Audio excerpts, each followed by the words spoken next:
Okay, you've been working at getting yourself together about what's good to eat, what's good to avoid, but you're still having problems with sugar craving. Not as often as before, but way too often still. And you thought you'd be further along by now. So you begin to criticize yourself and wonder if you have the right commitment and dedication, or if you can even do this. You can quit, or you can snap out of it. If you want to learn more about how to recharge yourself towards your health goals, stay tuned.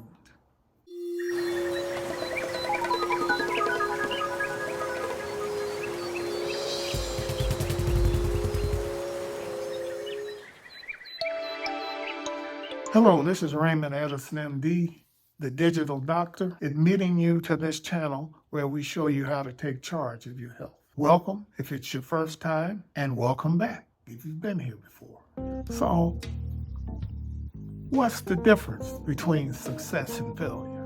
What I'm trying to tell you, there will be bumps in the road. You have to expect that.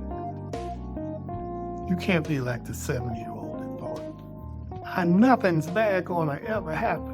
I'm just gonna sail through life. So what's the difference between success and failure? Now, I know you expect me to use the cliche, winners never quit and quitters never win. While that's true though, it's a very true statement, I was thinking along the lines of winners fail often, but losers fail only once. You see, you've got to ditch the fear of failure. There's nothing really wrong with failure as long as you learn from it and adjust yourself so that you can move forward without that same failure. Now, you may have another failure along the way, but at least it won't be the one you just had. Failure can be a roadmap to winning if you make those proper adjustments and say, oh, I'm going to do this next time. Reminds me of two old guys who were talking to each other, and one of them was remarking at how smart the other one was. And he says, you have such good judgment. Where did you get this good judgment from? The guy looked back at him and said, from bad judgment. So there are going to be little mistakes along the way. Those of you listening to this, I'm sure you've accomplished or are in the process of accomplishing many things in life. You didn't get where you are without effort, except for me. I decided to become a doctor at 18, breezed through college, got accepted to medical school on the first try, breezed through those 4 years while working a full-time job, and it's been a straight line up ever since. If you believe that, I have a bridge to sell you. Or better yet, I have a magic pill you can take and solve all your health problems overnight, permanently, for the low price of $50,000. Unfortunately, that's what most people want, but not you guys. You know better. You realize there's no free lunch in spite of the sign posted that says free lunch tomorrow. So shake it off, reset your goals and habits and procedures so you don't have to rely on willpower alone. This involves a change in mindset. When you make up your mind to do something, you're determined to get it done no matter what. Not if you don't get it the first time or if it's not extremely easy. Back to your failure to eliminate sugar cravings. Now, one of the videos we discussed about eliminating sugar cravings is the way you should do it. It's the proper way for it to be done. But when you fail at a goal, you need to reevaluate the method, the steps that you outlined. And sometimes they have to be broken down to even smaller pieces and changed to make them more easily accomplishable. Divide it up into more realistic chunks. Now, while it's the best way to stop that sugar craving by eliminating it cold turkey for whatever period of time that's required. 7 days, 14 days, 21 days, whatever. But if you tried that and it's not working, then maybe you need to alter the plan. Maybe you need to not completely cut out everything, but limit your desserts to, let's say, 1 day a week, whatever day you pick. This is the day I'm going to have this dessert.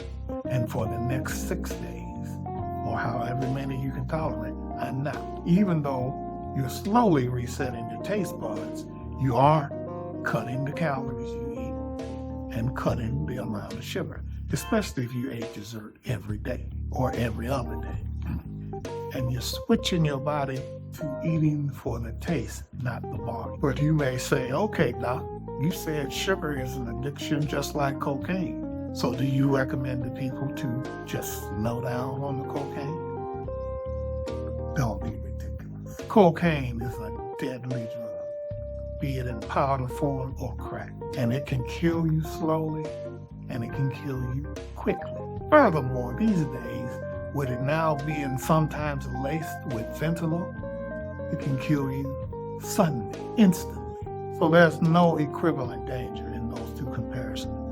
And unless in the rare case you're diabetic in ketoacidosis, which is a diabetic emergency that we don't see as often as we used to. And in addiction, relapse is part of the process. That's expected.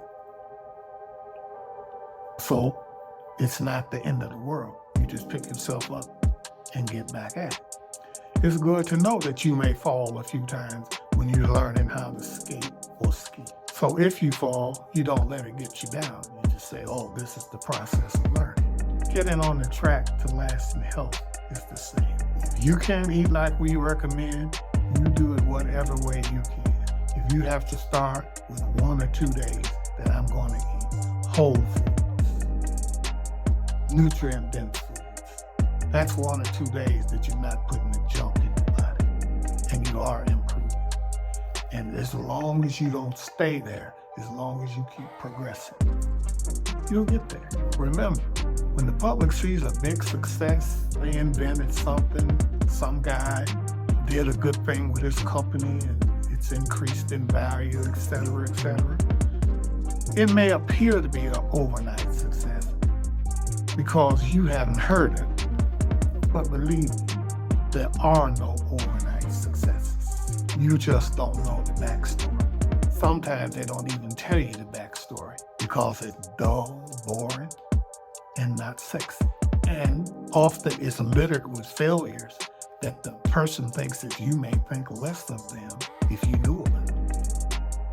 So a lot of those stories are contrived. I laid down and I dreamed about this, and then I woke up and wrote it down, and here's this new invention. It's going to help the world.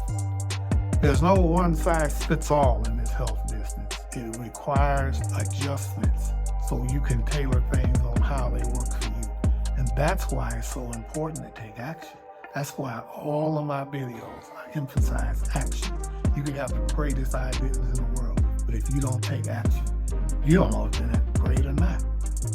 Action breathes life into your dreams, into your thoughts. It brings your mindset to life. Once you persist in a thing long enough, that's when it becomes easy, automatic, and part of your procedure.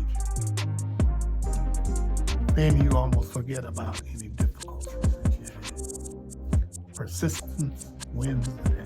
So it's time to get your mojo back. Get back on the track. And I'm going to quote the lyrics to my youngest daughter to one of her new songs called Star. Look up, sad face. Life's got you down. Switch your mindset. Turn it all around. Grab yourself up and get it off the ground. Get it off the ground. Drop your fear of what the people say. Protect your peace, baby. There ain't no other way. Tell yourself what you want to hear and say. And it goes on. If you want to hear more of that, check her out on your favorite streaming service. It's a little shameless plug for my kin. Don't forget about the book, Take Charge, that accompanies this video series.